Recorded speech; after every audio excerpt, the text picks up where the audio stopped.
The sound of the ship's engines faded into the distance, leaving only the heavy silence of hundreds of men standing shoulder to shoulder on the dock. Hans Keller, once a Luftwaffe officer with pride stitched into every inch of his uniform, now wore the same shapeless khaki fatigues as the other captured Germans. The air was thick with the smell of salt and tar, but beneath it lingered another sensation: uncertainty. They had crossed the ocean not as conquerors, but as prisoners. Hans lifted his gaze to the horizon where the American flag fluttered. Its bright red and blue colors seemed almost taunting. He had expected chains, walls of barbed wire, and a life reduced to scraps of food and humiliation. That was the image spread among soldiers who feared capture, tales of cruelty, of enemies who would strip them of dignity. Now, standing on foreign soil, Hans braced himself for the worst.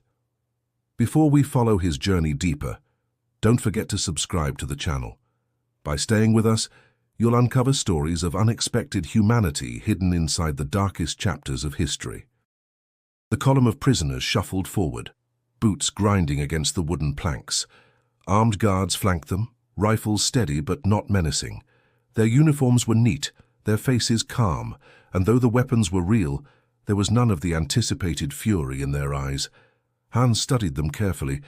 Were they merely masking their contempt? One soldier beside him muttered, "They'll feed us just enough to keep us working, nothing more." Another spat on the ground, convinced of his grim prophecy. Hans kept silent, swallowing his doubts.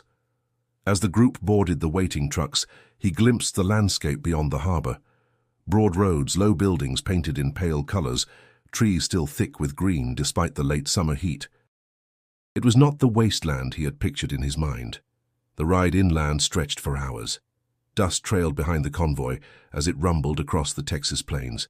The sky was immense, a dome of relentless blue that seemed to watch them with quiet authority. Hans's mind wandered. He thought of his sister back home, the letters that would never reach him now, the small garden his mother tended behind their house in Stuttgart. Captivity already pressed against his chest like a weight. He closed his eyes and reminded himself, survive, endure, return. That was all. When the trucks finally stopped, the prisoners were ordered out. Before them stretched the camp, rows of wooden barracks, tall fences topped with wire, guard towers rising at intervals. It was not as brutal as Hans had envisioned, yet still unmistakably a prison. Men whispered nervously, their eyes darting to the sentries above.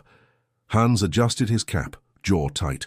His posture betrayed no weakness, though inside his stomach churned. He reminded himself of his rank, his past authority. Even here he had to maintain a measure of control, if only over himself. The prisoners were divided into groups, names recorded, numbers assigned. Hans stepped forward when called, his German clipped and formal.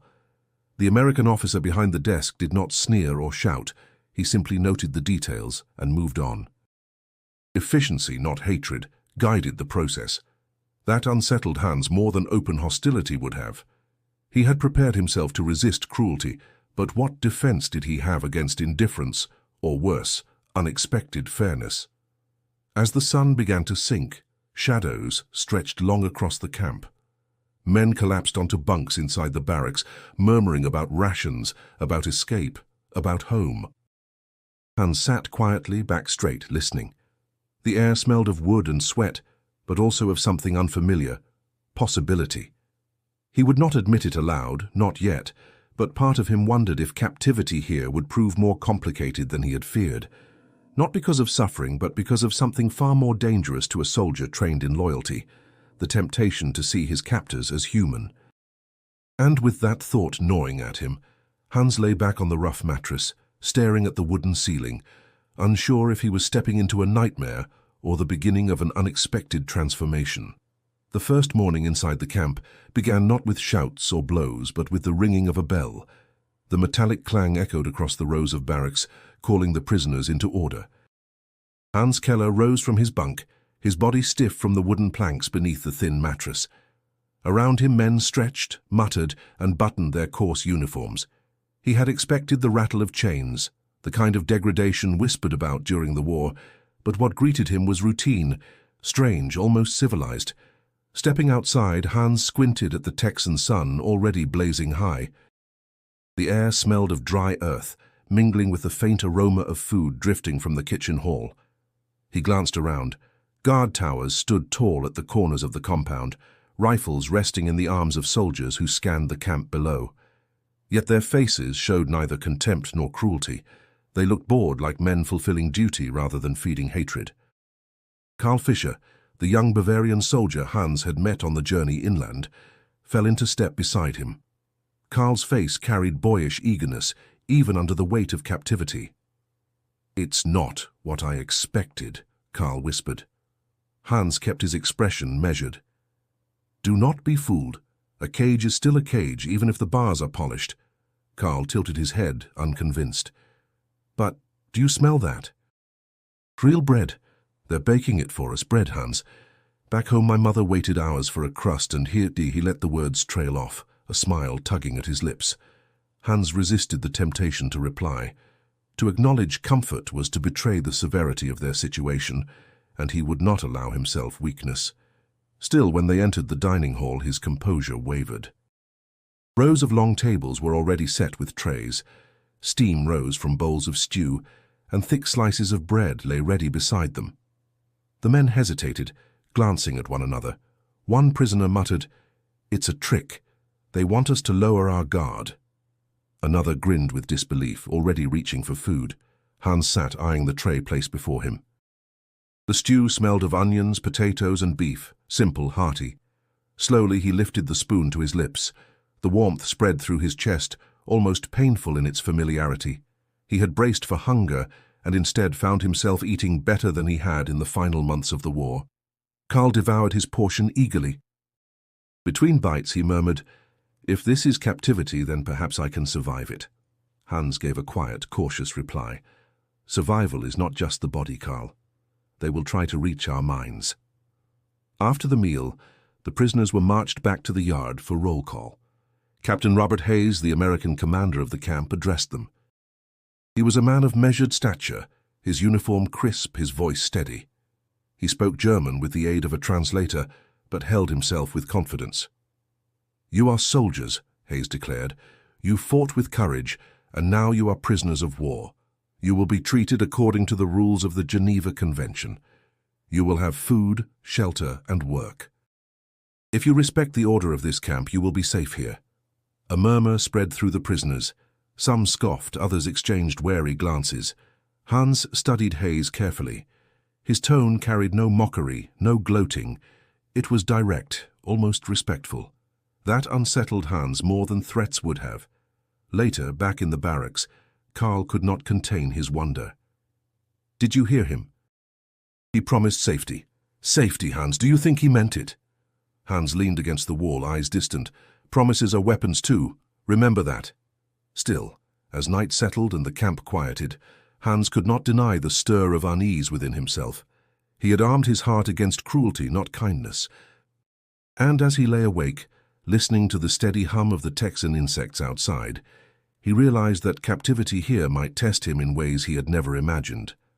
The rhythm of camp life settled quickly, but beneath its surface a quiet tension stirred. Each day followed the same pattern: roll call under the vast Texas sky, work assignments in fields or maintenance, meals taken in orderly silence.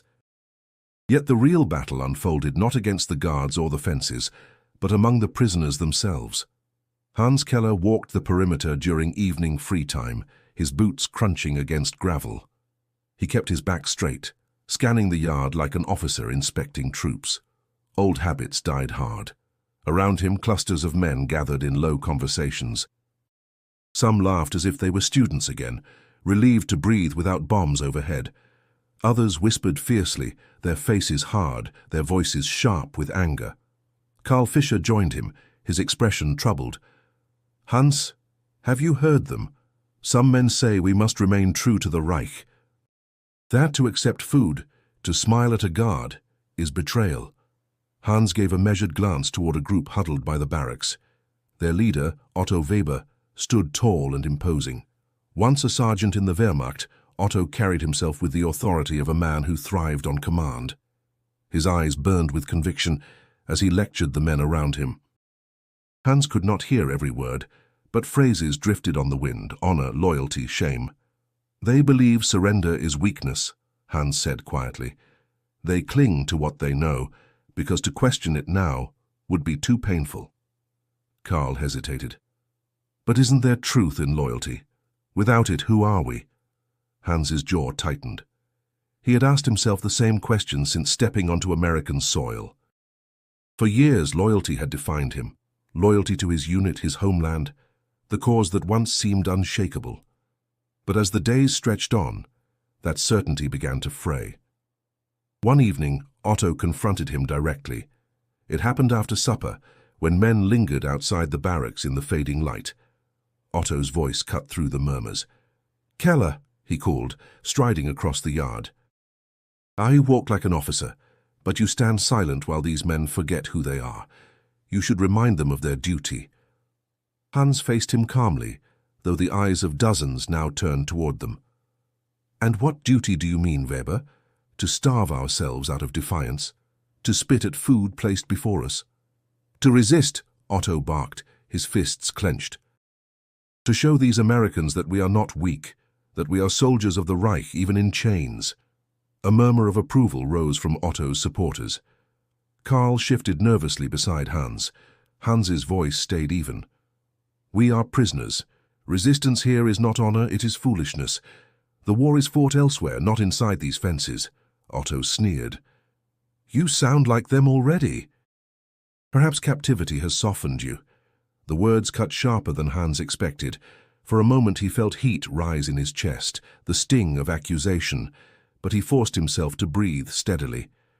"I will not waste my strength on empty gestures. Survival is our duty now." Otto's eyes narrowed, but he did not strike. Instead, he turned sharply, his followers trailing behind like shadows. The camp returned to its restless hum, but the divide remained carved into its heart.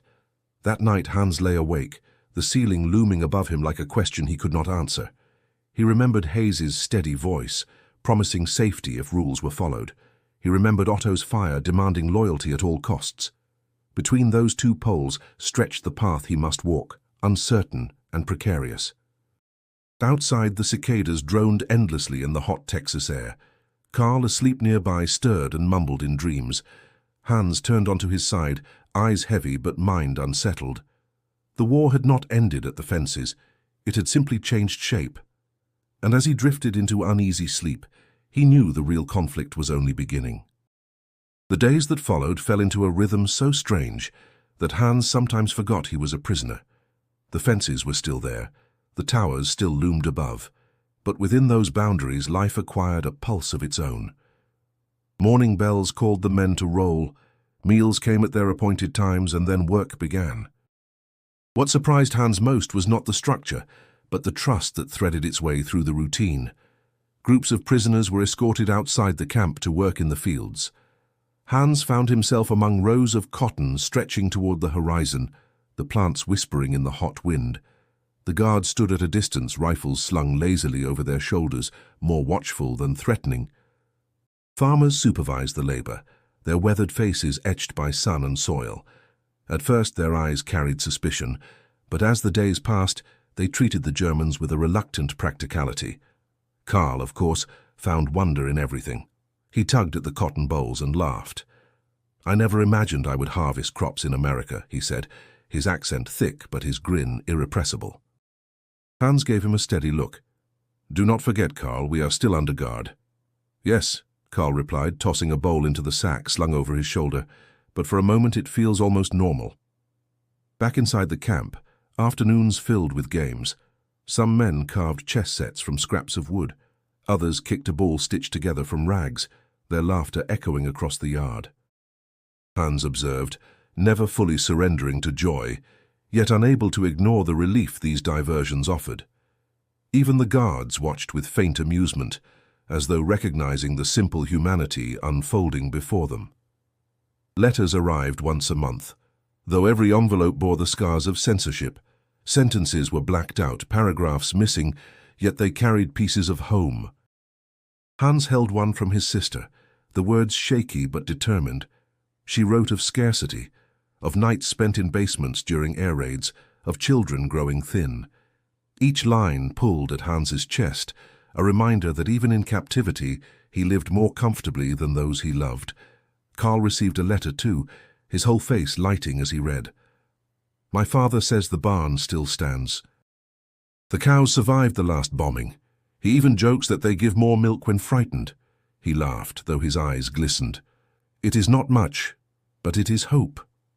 Hans folded his own letter carefully, sliding it back into its envelope. He offered no comment, only a nod. Yet inside him the conflict deepened. He was a prisoner who ate full meals, worked under a wide sun, and received letters from home. How could he reconcile that with the image of Americans as merciless foes? It was during one of these translation sessions that he first encountered Margaret Collins. She entered the barracks carrying a stack of papers, her hair pinned neatly, her presence quiet but confident. She spoke German with a careful precision, her American accent softened by practice. "I will read your letters aloud if needed," she announced, her voice clear, "and I will assist you in writing replies. But remember, everything must be reviewed before it leaves this camp." When her gaze met Hans's, there was no hostility, only measured curiosity. She lingered a moment longer, as if sensing his restraint. Hans inclined his head politely, offering no words. But something about her unsettled him, the way she seemed to bridge two worlds at once, her calm manner defying the divisions of war. That evening, Carl nudged Hans. "She is not like the guards. Did you notice? She listens, truly listens." Hans frowned. "Be careful, Carl. Listening is a dangerous thing. It can change a man before he realizes it." As night fell, the routines of the camp pressed on. The bell would ring again at dawn, the fields would call, the ball would be kicked, the letters censored. Yet beneath the surface, Hans felt the ground shifting slowly, as if these unlikely routines carried the power to reshape him in ways he could not yet name. The announcement came unexpectedly one afternoon, delivered by a guard whose tone carried neither excitement nor menace. "Tonight," he said in German, "there will be a showing in the recreation hall. Attendance is optional."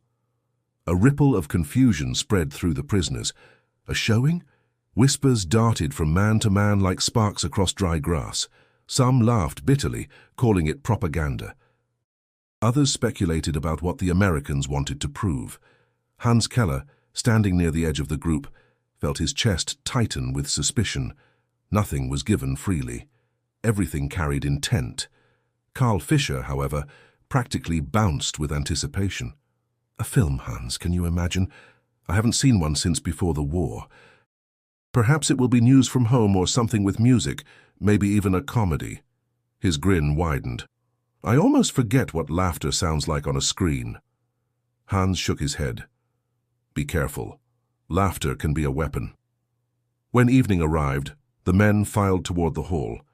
The building was simple, wooden walls lined with benches. The faint hum of a projector already filled the space. Guards positioned themselves at the back, their presence calm but unmistakable. Hans sat stiffly, Carl beside him, eyes bright with expectation.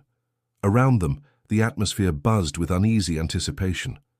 Otto Weber sat in another row, arms crossed, lips curled in disdain. "You will see," he muttered loud enough for several to hear. "This is how they poison our minds." The lights dimmed and the projector whirred to life. On the wall, images flickered into being. Wide landscapes, galloping horses, figures in wide-brimmed hats. It was a Western. English words rolled across the screen, foreign yet strangely rhythmic. Though most prisoners understood little, the images spoke in a language beyond translation. Gunfights, dusty towns, cowboys standing tall against villains. Carl leaned forward, whispering with awe. "Look at the colors, the movement. Hans, it feels alive." Hans tried to resist. He told himself it was trivial, a distraction meant to soften them. But as the story unfolded, something stirred within him. The clash between good and evil played out in a way both simple and profound. The audience laughed at the antics of a clumsy character, gasped when the hero drew his revolver. Even Hans felt his pulse quicken, despite his attempts at detachment. At one point, Carl nudged him, eyes gleaming. "See, even you cannot deny it. Your face changes with every scene." Hans scowled, though his lips betrayed a twitch. "It is nothing, just shadows on a wall." Yet shadows could carry weight. Shadows could awaken memory. He remembered a cinema in Stuttgart, the smell of roasted nuts outside, his sister tugging at his sleeve, begging him to buy sweets before the lights dimmed. That world felt impossibly distant, yet here it was revived, flickering in an American hall filled with enemies and fellow captives. When the credits rolled, the room erupted in chatter. Some prisoners clapped half-heartedly, others scoffed. Otto rose to his feet, voice booming. "Do not be fooled. They feed us lies to make us forget who we are." But Carl turned to Hans, almost glowing. "Lies?" "No, this was more than that. Did you not feel it? For 2 hours we were not prisoners, we were simply men watching a story." Hans offered no reply. Inside him, a war raged. He had prepared himself for hunger, cruelty, humiliation. He had not prepared himself for this. An enemy offering not punishment but entertainment, perhaps even joy. As the men shuffled back to their barracks, Carl kept talking, his words tumbling over themselves with excitement. Hans walked in silence, the night air cool against his face. The stars stretched endless above, indifferent to the battles of men. He wondered what was more dangerous, the barbed wire around the camp, or the unexpected crack it had left in his heart tonight. The morning after the screening, the camp pulsed with restless energy. Men gathered in groups, arguing, debating, laughing louder than usual. The film had struck a chord, though not all agreed on what it meant. Hans Keller sat on a bench outside the barracks, polishing his boots with slow, deliberate motions. His ears caught fragments of conversations drifting through the yard. "They think they can buy us with cowboys and gunfights," one man scoffed. Another replied, "Maybe so, but for a few hours I forgot where I was. That counts for something." Carl Fischer joined Hans, carrying 2 cups of weak coffee. He handed one over with a grin. "The camp feels different today, doesn't it? As if that story lingers in the air." Hans accepted the cup, but remained guarded. It was entertainment, nothing more, a tool meant to soften us. Carl sipped his coffee, undeterred. Even if it was a tool, it worked. Didn't you feel it, Hans? That rush when the hero faced the outlaw? The laughter when the fool stumbled? For a moment, we were not enemies or prisoners. We were simply men in a hall sharing something together. Hans's jaw tightened. He wanted to dismiss Carl's words, but the memory gnawed at him. He had felt it. The thrill, the brief forgetting. Shadows on a wall had carried more power than rifles. Later that day, Otto Weber confronted a group of prisoners near the fence, his voice carried, sharp and condemning. "Do you not see what they are doing? This is propaganda, cleverly wrapped in amusement. They want us weak. They want us tamed." Hans, walking nearby, paused to listen. Otto's followers nodded grimly, their faces set with zeal, but others shifted uneasily, glancing at one another. The divide in the camp widened with each word Otto spoke. That evening, Carl pressed Hans again. "Do you believe him?"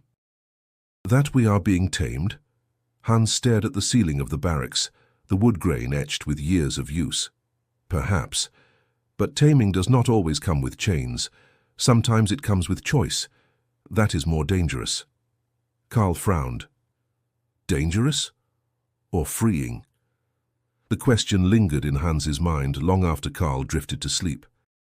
He remembered the hero of the film, a man who stood alone against injustice, whose courage was measured not by rank but by his choices. It unsettled him.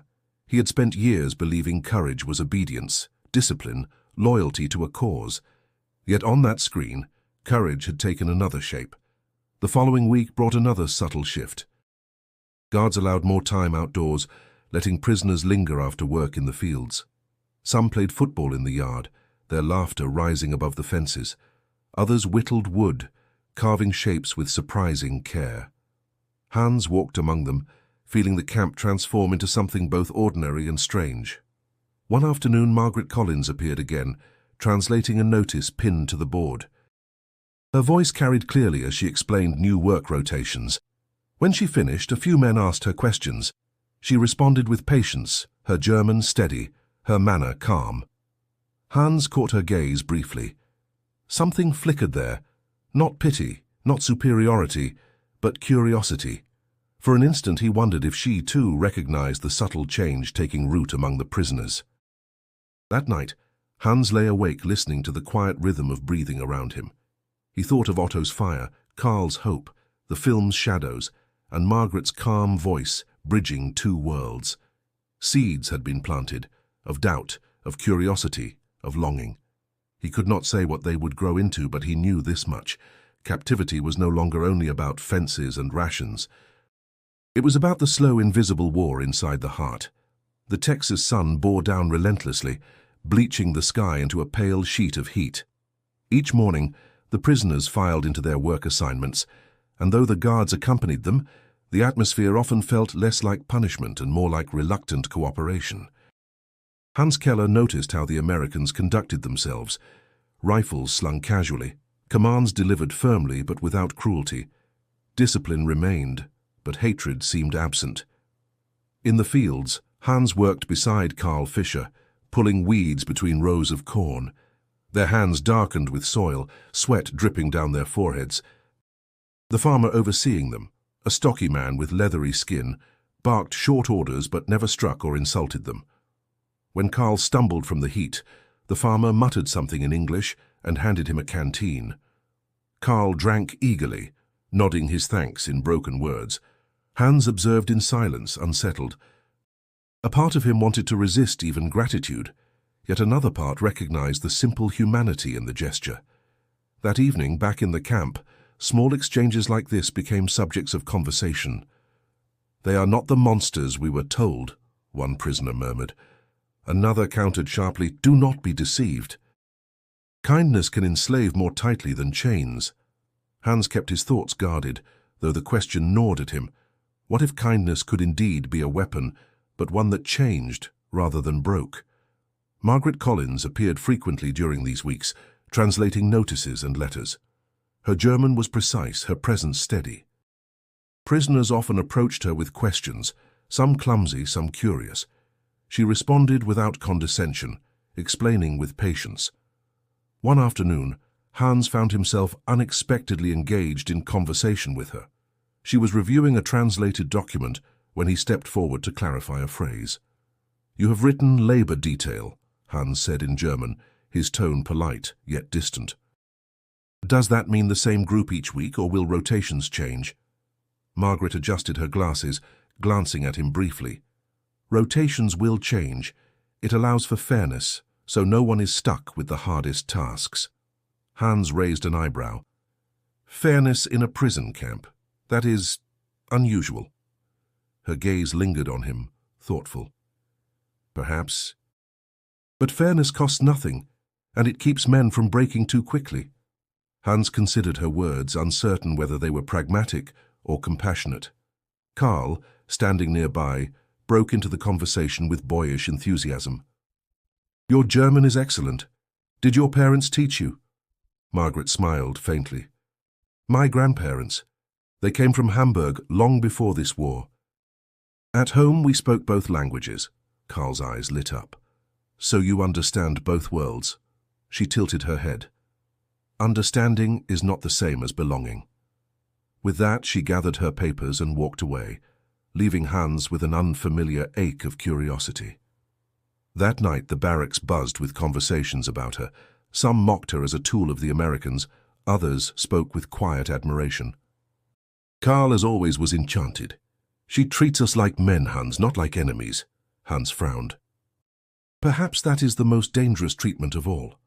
But when he lay down later, staring at the ceiling, he admitted silently to himself that Margaret's presence unsettled him, not because she was dangerous, but because she reminded him of a world beyond fences, a world where dialogue, not rifles, carried weight.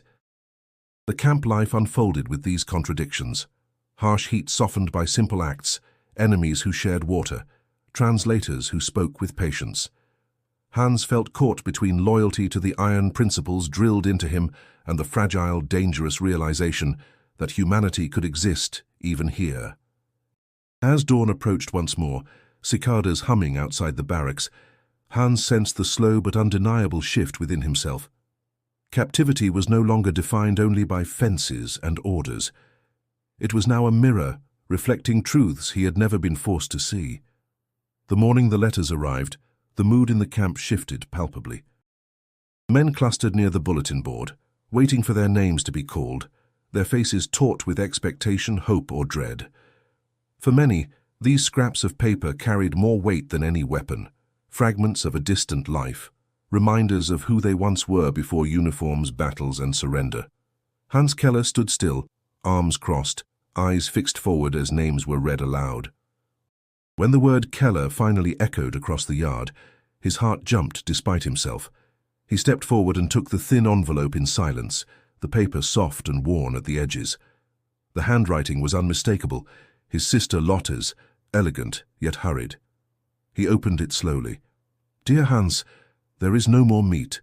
Bread is rationed by number, and I spend hours in line for milk that rarely comes. The neighborhood is half gone. A bomb hit the old pharmacy last week. I still hear the glass breaking in my dreams, but I am alive. Mama is weak, but she smiles when I tell her you are safe, even if far away." Hans's throat tightened. The ink blurred for a moment, and he blinked hard. Each word carved into him, reminding him that even as a prisoner, he lived in a strange abundance compared to those left behind. "Don't be ashamed to survive," Lotte had written.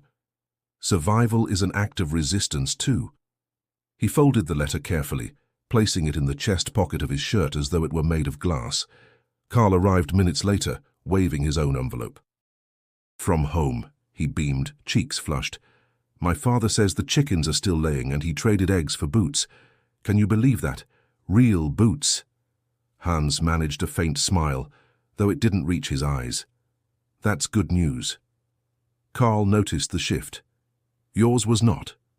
Hans hesitated. "It was honest." That afternoon, during their work detail, the silence between them deepened. Carl eventually broke it. "I used to think we had it worst, but now I wonder. We eat, we sleep without fear, and yet it feels wrong, doesn't it?" Hans said nothing. He kept pulling weeds, his hands moving automatically, his mind miles away, in a ruined neighborhood, in a shattered pharmacy, beside a sister who had never held a weapon but lived in greater danger than he did. Otto Weber approached them after the midday break. His face was drawn tight, his voice low. "You see now," he said, nodding toward Hans. "Your people suffer, while you sit in the sun and let the Americans feed you." Hans looked up sharply. "And what would you have me do, Otto? Starve in solidarity? Set the fields on fire? Would that heal anyone back home?" Otto's eyes gleamed. "No. But at least it would mean you haven't forgotten who you are." Carl stepped forward. "That's not what forgetting looks like. Remembering doesn't mean punishing ourselves." Otto scoffed. "You're children, both of you." He turned and stalked off, gathering others into his orbit with quiet intensity. Hans stood in the field, the sun searing the back of his neck, the letter in his pocket like a stone against his heart. He felt torn between the comfort of the present and the pain of those left behind, between the guilt of survival and the absurdity of resisting kindness as if it were betrayal. That night the barracks were quiet. Some men reread their letters by candlelight. Others sat in silence. Hans lay awake, Lotte's words echoing again and again. "Don't be ashamed to survive." He wanted to believe her, but belief, he realized, came harder than obedience. The tension in the camp thickened like smoke. Whispers traveled between bunks and through the work fields, growing louder behind closed doors. The letters from home had opened old wounds. For some they sparked sorrow, for others rage, and in that rising storm Otto Weber thrived. He began holding evening gatherings behind the latrine barracks, out of the guards' line of sight. Small groups at first, just a handful of loyalists, men who still wore their military pride like armor. But soon more joined, drawn by Otto's certainty, his fury, his clarity in a time when most felt adrift. Carl warned Hans. "They're planning something, not escape, but..." Something to send a message, a protest maybe, refusing meals, stopping work. Hans sat on the edge of his bunk, polishing the letter from Lotte with his fingers as if the texture might reveal hidden answers. "And you?" he asked without looking up. "I want no part of it," Karl said, "but others might. They're scared, Hans, or ashamed. They think obeying here means forgetting who they were." Hans stood and walked into the evening air. The sun had dipped low, turning the sky into a bleeding canvas of orange and red. He found Otto near the fence, surrounded by 8 men in hushed discussion. "Say it louder," Hans said, stepping into their circle. "If you have something worth saying, don't whisper it like a thief." Otto turned, unsurprised.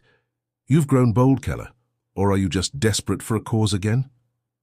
"I've had enough of causes that feed on pride and leave cities in ashes." Otto's eyes narrowed. "You think this is about pride? It's about dignity, about not letting them reshape us into something soft. Something grateful." Hans stepped closer. "Gratitude isn't surrender, it's survival, and survival matters. Ask the people back home living on crusts." One of Otto's men muttered, "You sound like them now." Hans turned to him.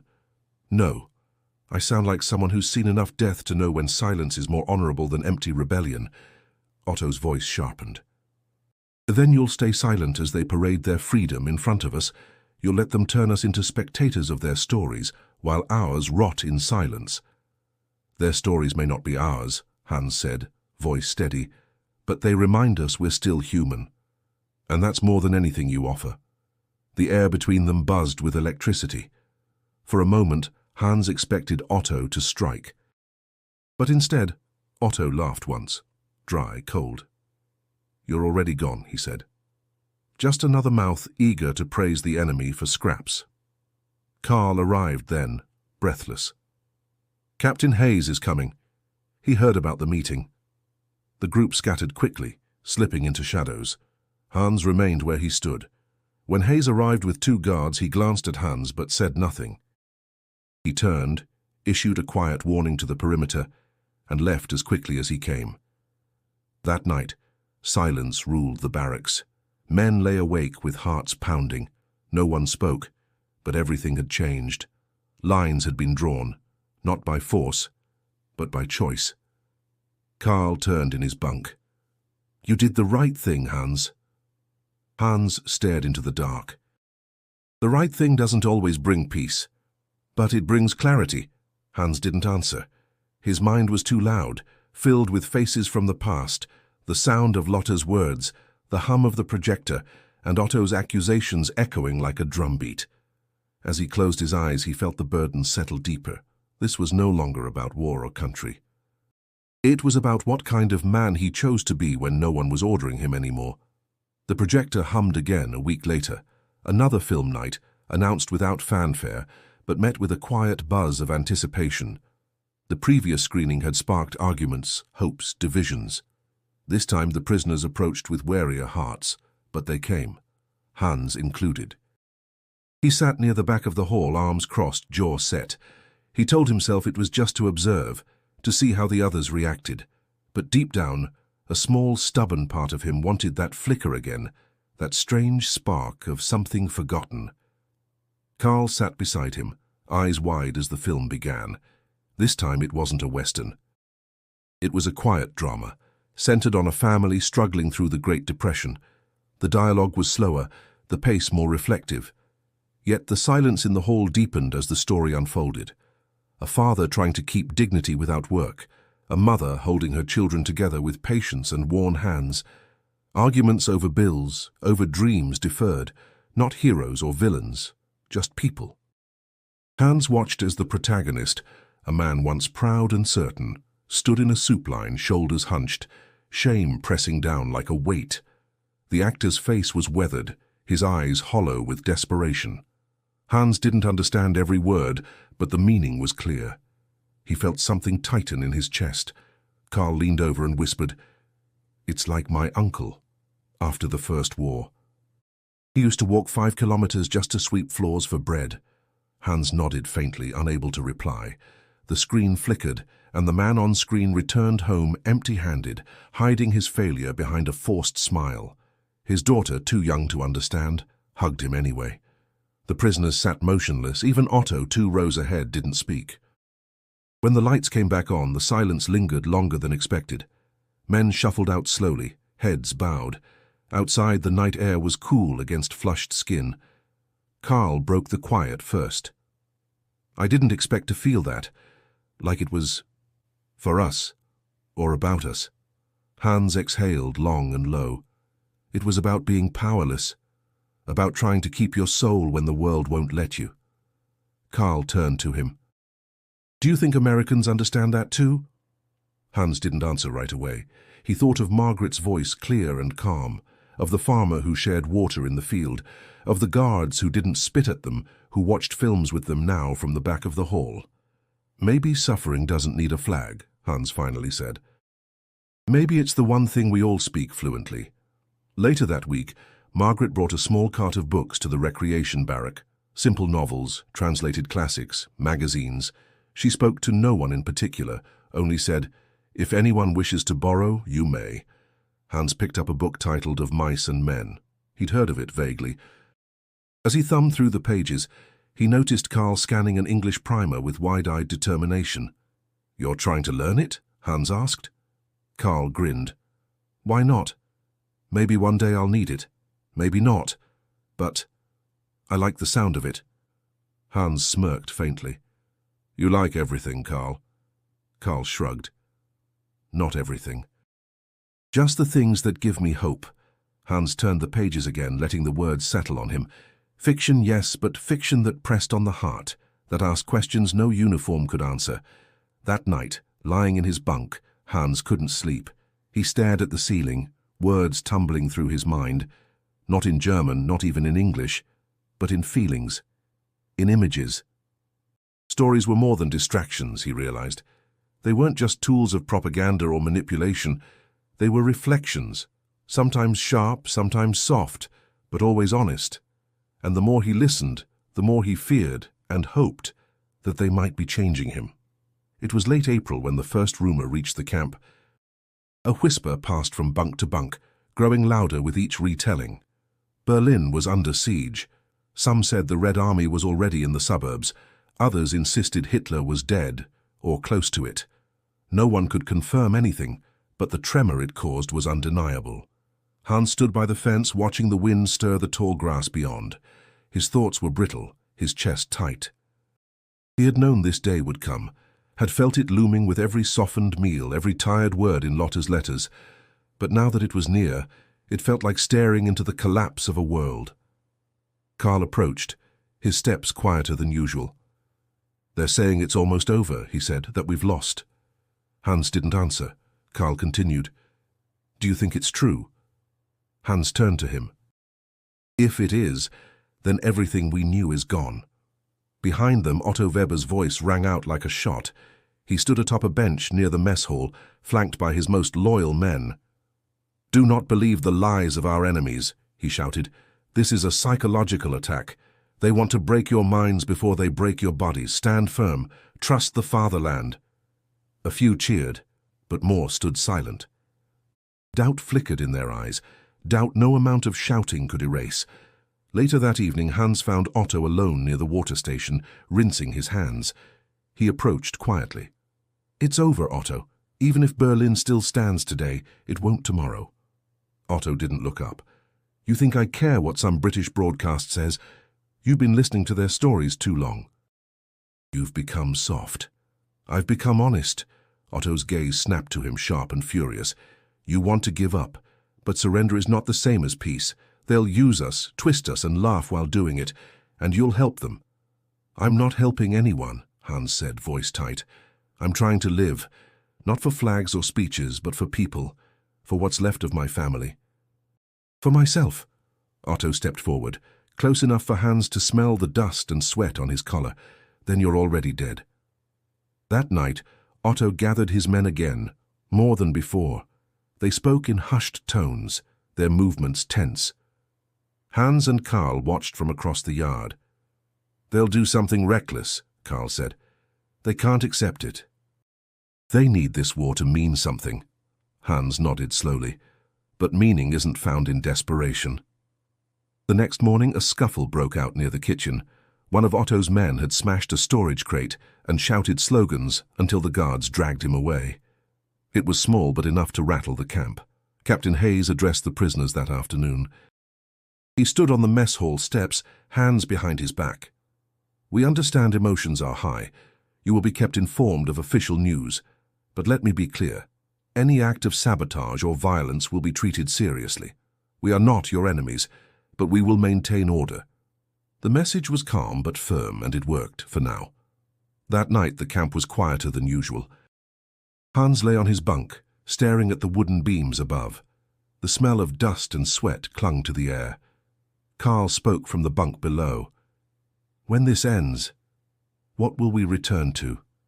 Hans answered softly, "Not what we left behind." "Then what are we going back for?" Hans closed his eyes. "To build something different." The silence after that was heavy, not with fear, but with the weight of knowing the old illusions had cracked. The Reich was falling, and what came next would not be dictated by orders, but by choices. The spring air turned warmer, scented with tilled soil and wild grasses beyond the fences. In the distance, fields stretched like green oceans, dotted with tractors and farmers moving deliberately beneath a cloudless sky. It was in this season that something unexpected began to bloom, not just in nature, but between captors and captives. The guards, still armed and watchful, began speaking more casually to the prisoners. Jokes were exchanged in broken English and German. Some guards offered cigarettes, others lent books, and one afternoon permission came for a small group of POWs to assist a local farming family beyond the camp perimeter, under supervision but without shackles. Hans was among them. He rode in the back of a truck with Carl and 4 others, passing through gates they'd never crossed without guards in full alert. The town they entered was small, sun-bleached and quiet. Children watched them from porches, their eyes wide but not afraid. The farm belonged to the Dawson family, older folks, worn by decades under the sun, but not cruel. Mr. Dawson greeted them with a curt nod. "Long as you work hard, we got no quarrel," he said in slow English. Margaret Collins translated as needed, but even without her, his meaning was clear. The work was honest, repairing fences, digging irrigation ditches, gathering hay. The heat bore down, but no one complained. Hans found a strange satisfaction in the simplicity of it, in using his hands for something that grew instead of destroyed. During a water break, Mrs. Dawson brought out lemonade. She offered it without hesitation, her gaze firm but not unfriendly. Carl took his glass with both hands, almost reverent. Hans followed, nodding his thanks. As they sat on the edge of a wooden trailer, sipping quietly, Margaret approached Hans. "You seem more at ease here than in the camp." Hans gave a dry smile. "There is less shouting." She sat beside him, placing her notebook on her lap. "Do you still believe we're trying to turn you?" He looked at her, the lines around his eyes tight from sun and caution. "I don't think you need to try. Things change on their own when the shouting stops."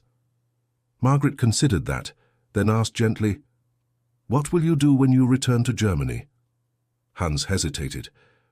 "I don't know what Germany means anymore." "It won't be the one I left." "No," she said softly, "but maybe that's not all bad." The rest of the day passed in steady labor.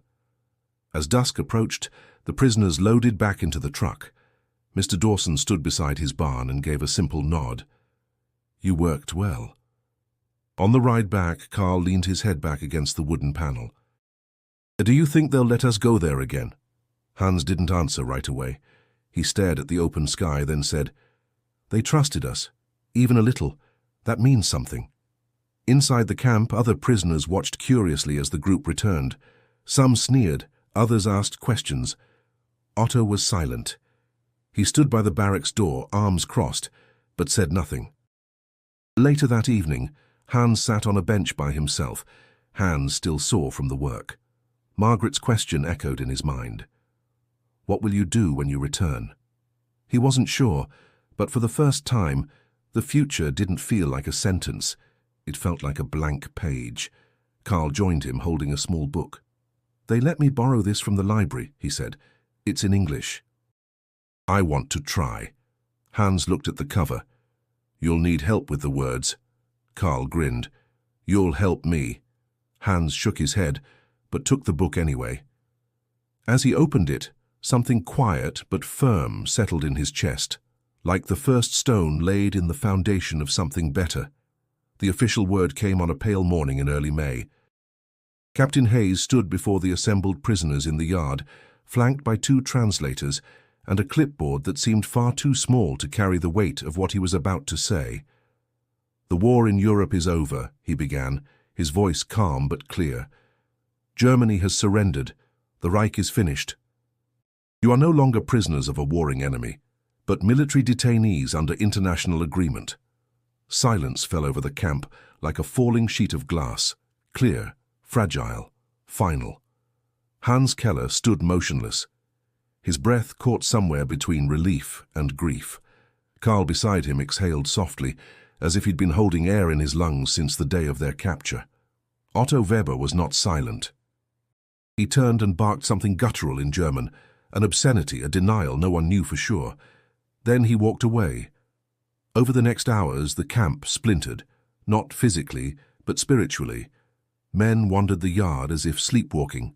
Some wept in quiet corners. Others sat unmoving, their gazes fixed on a future they had never imagined. A few laughed, high nervous bursts of sound that vanished as quickly as they rose. In Barracks 4, Otto gathered his loyal few. This is not surrender, he snarled. This is occupation, and we will not grovel before it. Hans entered just as Otto was finishing his tirade. The room quieted at his presence. Otto turned to him. Come to gloat. Hans's voice was level. No. I came because I don't want to see this camp torn apart by ghosts. Otto stepped forward. You think you're free now, Keller. You think they'll welcome you with open arms. We are soldiers without a country. Our names are dust. We're men, Hans replied. And men can build again if they choose to stop burning. Otto's lip curled. Easy words from someone who's already bowed his head. No, Hans said quietly. I just stopped screaming at the wind. There was no reply. Otto's shoulders sank slightly. Something in his eyes cracked. Not defeat, but exhaustion. He walked out of the barracks, his followers unsure whether to follow. That night the guards did not pace the yard. There was no need. No one was trying to escape anymore. They simply sat in clusters, lit by lanterns or moonlight, speaking softly of home, of parents, of children they hadn't seen grow. Carl brought out the book again. Will we be sent home now? Hans looked at the pages without reading. Eventually, but not to the place we remember. Margaret passed through the yard, distributing updated Red Cross forms. When she reached Hans, she met his gaze and said gently, You'll be processed soon. It won't be long now. He took the form, nodding his thanks. Then, to her surprise, he asked, And what happens to those who don't want to go back? She paused, then replied, They wait longer. But even waiting is a kind of motion. Later, a fire crackled in a barrel near the mess hall. Men sat around it tossing in pieces of old uniforms, insignia, letters they couldn't bear to send. Hans held his cap in his lap. He stared at it, fingers brushing the stitching. Then, slowly, he stood and placed it into the flames. Carl watched silently. You're sure? Hans nodded. I need space in my hands for something new. The cloth blackened, curled, then vanished into orange. Above them, the stars glowed without judgment. The camp was quiet but no longer tense. It was the stillness that came after surrender, not of nations, but of illusions. The announcement came during morning roll call. One final film screening before the first wave of repatriation began. No one cheered. There was no laughter or speculation like before. The news was met with a heavy, contemplative silence, each man already half gone, minds wandering to distant places they had not seen in years. Hans Keller sat on his bunk that afternoon, polishing his boots out of habit. The leather had cracked from the dry Texas sun, but he worked carefully, as if to restore something not just worn but once sacred. Carl entered, holding 2 folded letters. Mine says I'll be transferred next week, he said quietly. What about you? Hans nodded. Same. They said nothing else for a while. Outside, the wind carried the smell of cut grass and warm dust. It was a smell Hans had come to associate with a paradox. Peace within fences. That evening the hall filled slowly. Men walked in with quiet steps, like entering a chapel. There was no joking, no jostling. Even Otto came, seated near the back, his shoulders slumped, his eyes hollowed by silence. Hans and Karl took seats near the center. Margaret was there too, standing off to the side near the projector. She didn't speak, only watched as the last stragglers settled. The film began. No title cards, no fanfare. Just an image of a town rebuilding. Wood beams lifted, bricks passed hand to hand. The story was simple. A young man returns from war and finds his village in ruin. But instead of sinking into despair, he chooses to stay, to plant, to teach, to love again. There was no enemy in this story, no heroics, just quiet persistence. Hans watched with a stillness that surprised him. The character's grief was subtle but deep. His smile, when it finally came, felt earned. Karl whispered, "It's not just a film, is it?" Hans didn't answer. He couldn't. His throat had tightened, and his heart ached in a way he hadn't felt in years. Not from pain, but from recognition. As the credits rolled, the silence remained. Men sat unmoving, unwilling to break the spell. Then slowly, one by one, they rose and filed out. Outside, the stars shimmered in the black sky. Karl looked up and said, "We used to believe only in victory, but this feels better, like something that lasts." Hans replied softly, "Because it's real." They found Margaret by the door collecting leftover papers. Hans paused, then asked, "Who chose that film?" She looked at him and smiled faintly. "You did." He frowned. "I don't understand." "You chose it every time you listened, every time you questioned, every time you chose to feel instead of obey. That's why it mattered."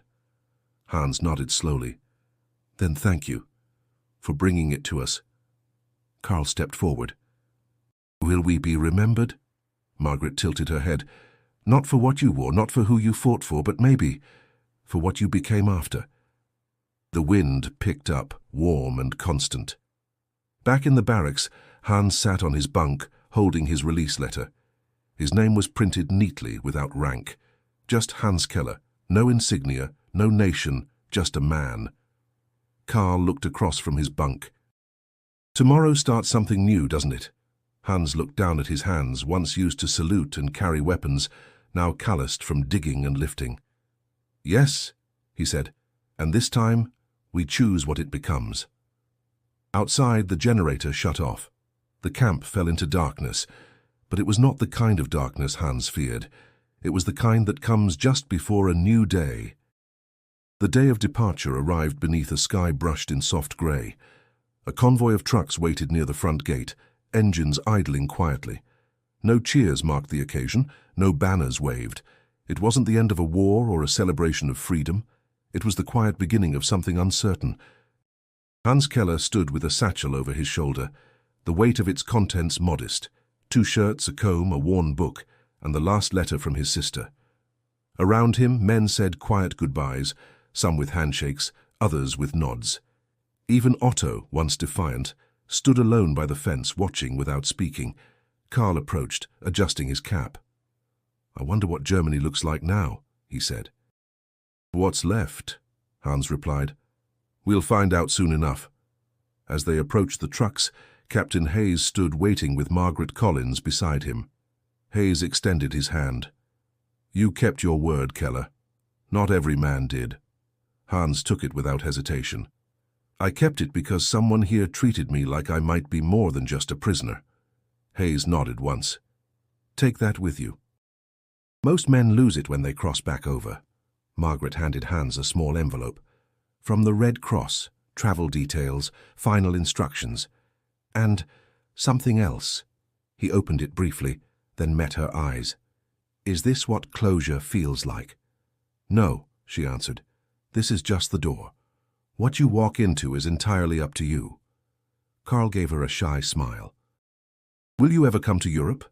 Maybe, she said, but I hope by then it won't matter where any of us came from. The trucks rolled out slowly, wheels crunching over gravel. As the camp faded behind them, Hans looked back one last time. He didn't see guard towers or fences. He saw the football games, the films, the fields, the letters passed hand to hand. He saw the moments that chipped away at who he thought he had to be and revealed someone else underneath. Hours later, as the train carried them eastward, Carl sat beside Hans, leafing through the English book they'd practiced with so many nights. "Do you think we'll be forgiven?" Carl asked. Hans stared out the window. "I don't know. But we can start by not forgetting what we've learned." He reached into his satchel, pulling out a page from Margaret's envelope. It wasn't an official form, it was a copy of a quote, carefully typed, with a short note in her handwriting beneath. "Stories are not just escapes, they are blueprints. MC." Hans folded the paper, tucked it into the book, and leaned back against the seat. As the train clattered toward a horizon no longer marked by orders, borders, or flags, he felt no certainty, only resolve. To return, not as the man who left, but as someone who had seen the power of kindness, the depth of silence, and the strength it took to let go. From a Luftwaffe officer to a prisoner, from a prisoner to a listener, from a listener to a man starting over. And now his story was his to write. Thank you for following Hans's journey. If this story moved you, don't forget to subscribe to the channel for more powerful, human-centered narratives from history's forgotten corners. And if you want to see another story that'll change how you think about war, identity, and the unexpected bridges we build, click the video on your screen now.